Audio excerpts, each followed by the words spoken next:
Hello everyone, ఇలాంటి videos మీకు ముందుగా కావాలి అనుకుంటే మా ఛానల్ని సబ్స్క్రైబ్ చేసుకొని పక్కనే ఉన్న బెల్ ఐకాన్ని క్లిక్ చేయండి. అప్కమింగ్ రివ్యూలోకి వెళ్ళిపోదాం. చామంతి ప్రేమ్ రామచంద్రయ్యని ఎన్కౌంటర్ చేయనందుకు రామచంద్రయ్య తప్పించుకొని వెళ్ళిపోయినందుకు చాలా హ్యాపీగా ఫీల్ అవుతారు. కానీ రామచంద్రయ్య ఎక్కడికి వెళ్ళాడో ఎవరికీ తెలియకుండా పోతుంది. ఇంకా అలా చామంతి ప్రేమ్ ఇద్దరు ఇంటికి వెళ్ళిపోతారు. రామచంద్రయ్య మాత్రం అలా పాపం కుంటుతూ డ్రెస్ చేంజ్ చేసుకొని కుంటుతూ వెళ్తూనే ఉంటాడు. అప్పుడే ఒక అతన్ని ఒక్కసారి ఫోన్ ఇస్తారా, నేను ఫోన్ చేసుకోవాలి అని ఫోన్ తీసుకుంటారు. చామంతి బిడ్డ చామంతికి ఫోన్ చేయకూడదు, ఎందుకంటే ఇప్పుడు పోలీసులు నన్ను వెతుకుతున్నారు. మళ్ళీ బిడ్డ చామంతికి ఏదైనా ప్రాబ్లం అవుతుంది. నన్ను ఈ సమస్య నుండి కాపాడేది ఎవరు? హర్షబాబు గారే నన్ను ఈ సమస్య నుండి ఖచ్చితంగా కాపాడతారు అని ఇంకా అలా హర్షవర్ధన్కి కాల్ చేస్తారు రామచంద్రయ్య. ఇంకా హర్షవర్ధన్ అప్పుడే హలో ఎవరు అని అంటారు. సార్ నేను బాబు రామచంద్రయ్యని అని అంటారు. రామచంద్రయ్య, నువ్వు పోలీసుల నుండి తప్పించుకున్నావని వాళ్ళు మా ఇంటికి వచ్చారు, అసలు ఏమైంది రామచంద్రయ్య అని అడుగుతారు. బాబు నేను నేను అని చెప్పేలోపు ఇంకా అలా పడిపోతాడనమాట కింద, బాగా హెవీగా బ్లీడింగ్ అయ్యి రామచంద్రయ్య. అప్పుడే ఆ ఫోన్ ఓనర్ అయితే అక్కడికి వచ్చి, సార్ ఇతని కాళ్ళకి రక్తం బాగా వస్తుంది సార్, ఇతను బాగా ఎక్కువ బ్లడ్ అయిపోయి పడిపోయాడు సార్ అని అంటారు. అయ్యో, అయితే దగ్గరున్న హాస్పిటల్లో జాయిన్ చేయండి అయ్యా, నేను వచ్చేస్తున్నానని చెప్పి ఇంకా అలా దగ్గరున్న హాస్పిటల్లో జాయిన్ చేయమని చెప్తారు. ఇదే విషయాన్ని చామంతి ప్రేమ్కి చెప్పాలి అని ఇంకా ప్రేమ్కి కాల్ చేస్తారు హర్షవర్ధన్. రే ప్రేమ్, నాకు ఇందాకే రామచంద్రయ్య ఫోన్ చేశాడురా, ఫోన్ చేసి జీకే హాస్పిటల్లో తన్ని అడ్మిట్ చేసినట్టు చెప్పారు, వెంటనే జీకే హాస్పిటల్కి వెళ్ళండి అని అంటారు. ఈ మాటలన్నీ రోజా వినేస్తుంది. వినేసి, అంటే ఇప్పుడు నాన్న జీకే హాస్పిటల్లో ఉన్నాడనమాట, నాన్న పైకి పోవడమే మంచిది, ఎందుకంటే బ్రతికున్నాడనుకో ఇలాగే నన్ను అడ్డం పెట్టుకొని ఎంతో బయటికి కూడా వచ్చేసే ఛాన్స్ ఉంది, అందుకే నాన్న లేకపోతే నాకు ఎలాంటి ప్రాబ్లం ఉండదు అని ఏ కన్న కూతురు ఆలోచించని విధంగా క్రూరంగా ఆలోచిస్తుంది రోజా. ఆలోచించి త్రిపాఠికి కాల్ చేసి, హలో త్రిపాఠి సార్, నేను రోజాని, రామచంద్రయ్య జైలు నుంచి తప్పించుకున్నాడు, రామచంద్రయ్య పోతేనే చామంతికి మీరంటే భయం వస్తుంది, కాబట్టి రామచంద్రయ్యని పైకి పంపించేసేయండి అని అంటారు. ఓకే, రామచంద్రయ్యని అడ్డు పెట్టుకునే కదా ఇదంతా చేయాలనుకుంటున్నాను, రామచంద్రయ్యని నేను కిడ్నాప్ చేసి ఒక ప్లేస్లో పెడతాను, చంపేస్తే ఇంకా అమ్మాయికి భయమే ఉంటుంది, అందుకే రామచంద్రయ్యని నేను ముందే కిడ్నాప్ చేసి పెట్టాననుకో, అప్పుడు చామంతి గుణకి పెళ్ళైపోయిన తర్వాత రామచంద్రయ్య ఎక్కడున్నాడో చెప్తాను, అప్పుడు తనేమీ చేయలేదు కదా అని ఇంకలా రామచంద్రయ్యని కిడ్నాప్ చేయడానికి డిసైడ్ అవుతాడు త్రిపాఠి. అయ్యి ఇంక వెంటనే అలా ఇద్దరు కానిస్టేబుల్స్ని తీసుకువెళ్తారు. సో ఇద్దరు కానిస్టేబుల్స్, రోజా, త్రిపాఠి అందరూ హాస్పిటల్కి రీచ్ అవుతారు. అదే టైంకి రోజా పైనే రూమ్లో ఉన్నారంట, వెళ్ళి మీ పని చేయండి అని అంటారు. ఇంకా కానిస్టేబుల్స్ ఇద్దరు అలా రామచంద్రయ్య దగ్గరికి వెళ్తూ ఉంటారు. రామచంద్రయ్య ఏమో ఇంకా అప్పుడే స్పృహలో లేకుండా ట్రీట్మెంట్ అనేది తీసుకుంటారు. పల్లవికి ఒక అర్జెంట్ షూటింగ్ ఉండడంతో పాపం అక్కడి నుండి వెళ్ళిపోతుంది. సో అలా రామచంద్రయ్యని కానిస్టేబుల్స్ అయితే కిడ్నాప్ చేసేయాలి అని అనుకునే టైంకి కరెక్ట్గా అప్పుడే ప్రేమ్ చామంతి అక్కడికి వస్తారు. వచ్చి ఇంకా రామచంద్రయ్యని వీల్ చైర్లో కూర్చోబెట్టుకొని తీసుకువెళ్తున్న త్రిపాఠిని చూస్తారు. చూసి షాక్ అవుతారు. ఏం చేస్తున్నారు, మా నాన్నని ఎందుకు తీసుకెళ్తున్నారు అని అడుగుతుంది. ఏయ్ తప్పుకో అని అంటారు. ఇంక వెంటనే ప్రేమ్ అయితే గట్టిగా త్రిపాఠిని పట్టుకుంటాడు. చామంతి నువ్వేం కంగారు పడదు, తీసుకెళ్ళి మీ నాన్నగారిని అని చెప్పి ఇంకా అలా రామచంద్రయ్యనైతే అక్కడి నుండి తీసుకువెళ్ళిపోతారు చామంతి అండ్ ప్రేమ్. ఇంకలా చామంతి ప్రేమ్ ఇద్దరు తీసుకువెళ్ళి రామచంద్రయ్యని ఒక ఓల్డేజ్ హోమ్కి అయితే తీసుకువెళ్తారు. నాన్న, నాకు ఒకటి అర్థం కావట్లేదు, ఎందుకు నాన్న తప్పించుకున్నావు, అసలు నీకేం కావాలి అని అడుగుతుంది. బిడ్డ చామంతి, చెప్తాను బిడ్డ, నన్ను కిడ్నాప్ చేయాలనుకునేటోడే త్రిపాఠియా అని అడుగుతారు. ఆయన నీకు అని అనేసరికి, అవును బిడ్డ, గా త్రిపాఠి మంచోడు కాదు, వాడు కావాలనే నన్ను చంపేస్తానని బెదిరించే నీతో మాట తీసుకున్నాడు, నిజమే కదా అని అంటారు. ఒక్కసారిగా ఇంకా ప్రేమ అయితే షాక్ అయిపోతాడు. ఏం మాట్లాడుతున్నారు మీరు అని అంటారు.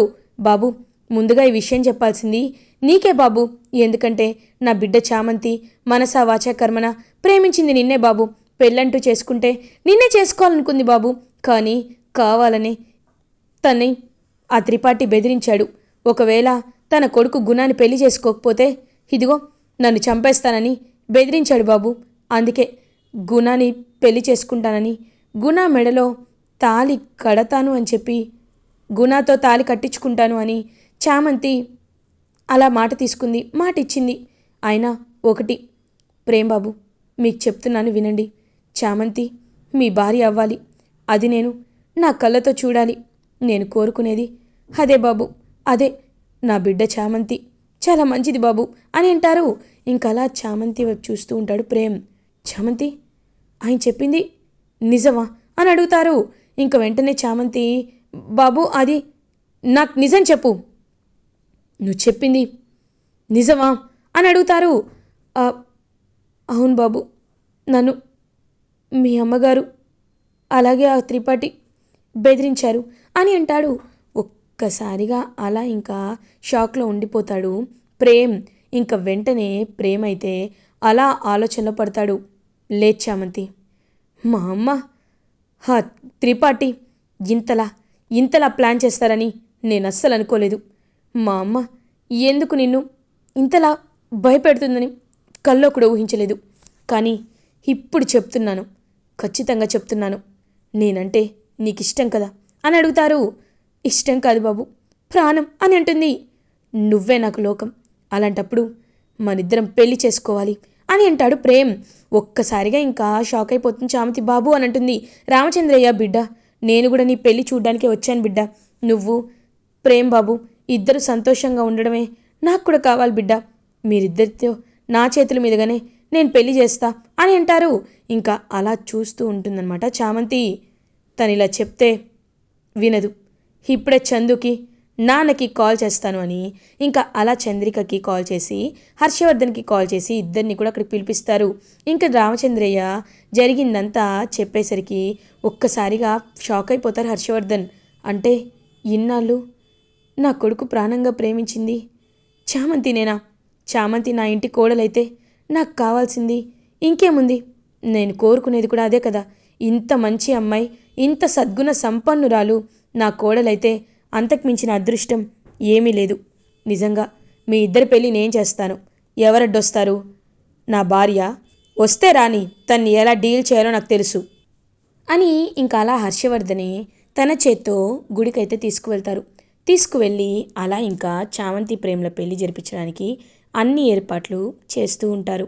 అదే టైంకి ప్రేమ్ వైపు చూస్తూ ఉంటుంది చామంతి.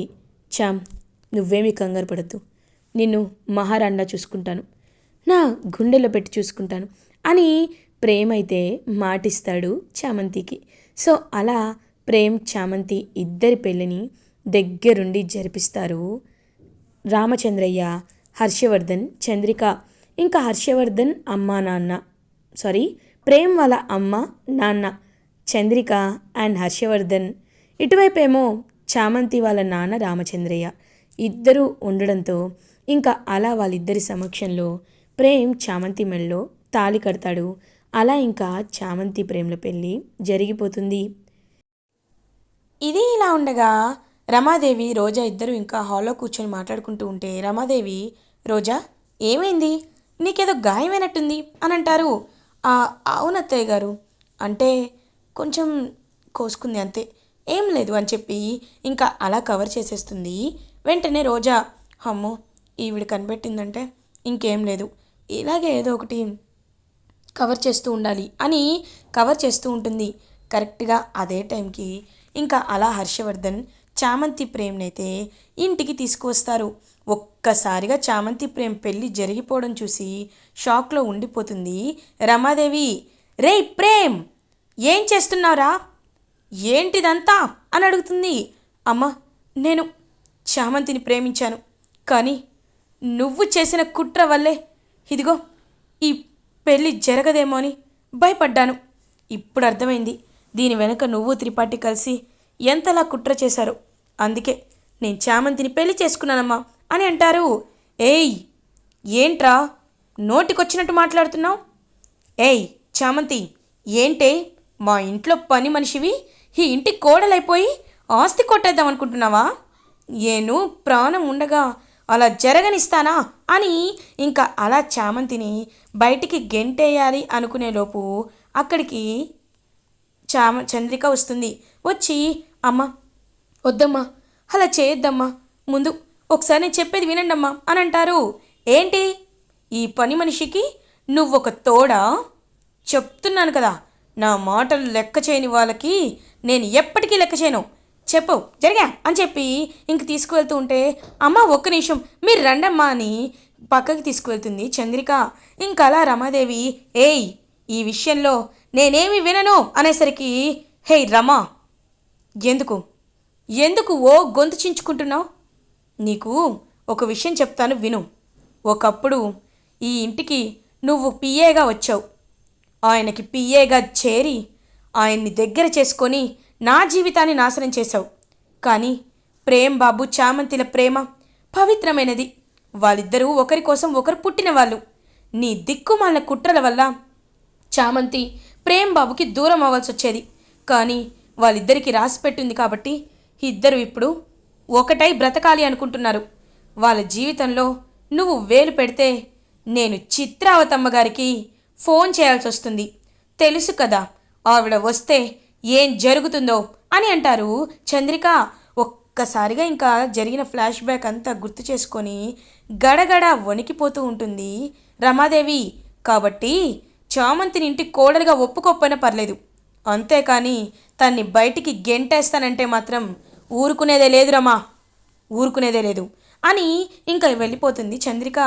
ఏంటి పదే పదే ఈమె లోపలికి తీసుకువెళ్ళడం, అత్తయ్య గారు వణికిపోవడం, ఏదో జరుగుతుంది, అదేంటో తెలుసుకోవాలి అని రోజా అనుకుంటుంది. ఇంకప్పుడే హర్షవర్ధన్, చూడు చంద్రిక, చూడు రమా, నువ్వు ఒప్పుకోకపోయినా నేను మాత్రం ఈ విషయంలో ఖచ్చితంగా ఒప్పుకొని తీరుతాను. నువ్వు అవునన్నా కాదన్నా వీళ్ళిద్దరిని లోపలికి నేను తీసుకొస్తాను అని ఇంకా అలా ఇద్దరిని లోపలికి తీసుకొస్తూ ఉంటే రమాదేవి ఏమీ మాట్లాడకుండా సైలెంట్గా ఉంటుంది. ఇంకా అలా రమాదేవి వైపు కోపంగా చూస్తూ ఉంటాడు హర్షవర్ధన్. అలా కుడికాలు పెట్టి లోపలికి వచ్చి దీపాన్ని వెలిగిస్తుంది హ్యాపీగా చామంతి. ఇంక చామంతి అలా ఇంట్లో అడుగు పెట్టేసరికి రోజా కూడా చాలా జెలస్గా ఫీల్ అయ్యి ఇది నా తోటికోడలా అని చాలా ఇరిటేటింగ్గా ఫీల్ అవుతుంది. ఇలా ఎపిసోడ్ ఎండ్ అవుతుంది. ఫర్దర్ ఎపిసోడ్ రివ్యూస్ ముందుగా మీకు కావాలి అనుకుంటే మా ఛానల్ని సబ్స్క్రైబ్ చేసుకోండి. Thanks for watching.